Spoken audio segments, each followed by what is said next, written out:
نقدم الآن كردوس العمليات الخاصة الفرقة الذهبية. إنهم أبطال قوات مكافحة الإرهاب، إحدى تشكيلات جهاز مكافحة الإرهاب. هذا الجهاز الذي وضع نصب عينيه أمن العراق وسلامة أبنائه، عبر عن ذلك بتبني الاستراتيجية العراقية الوطنية لمكافحة الإرهاب.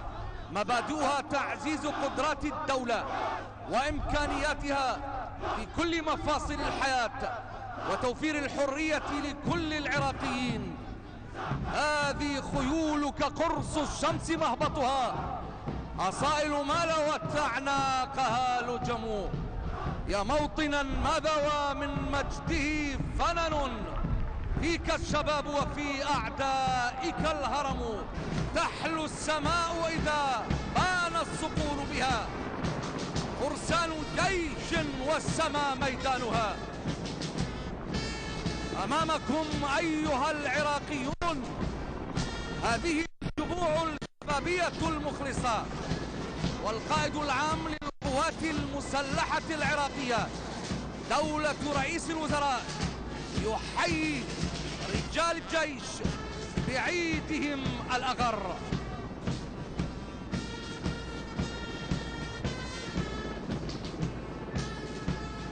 أن استخدام السمكيات بالتعاون مع قيادة طيران الجيش دليل واضح على قدرة قوات مكافحة الإرهاب في استثمار قوة هذه الطائرات من حيث التدريب والاستثمار التقني والعملياتي، حيث تم تحوير هذه الطائرات بقدرات عراقية لتتناسب مع المهمات القتالية في تنفيذ العمليات الخاصة بمختلف الظروف، وهو مؤشر على تطور القدرات العالية لمقاتلي الأجهزة التدريبية والقتالية.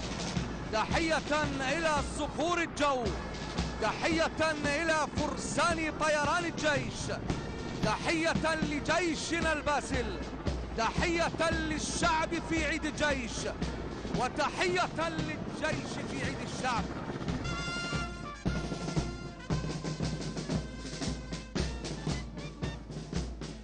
يا وطنا خالدا في فؤاد السنين، ويا نجما يتألق في سماء المخلصين، عشناك عيدا منذ الصغر وما زلت فينا عيدا أغر، ففي جبين الشمس وضعناك وفي عيون الصابرين حملناك. عجلات الهمف لجهاز مكافحة الإرهاب تمر الآن من أمام منصة التحية في رحاب هذا العيد الأغر.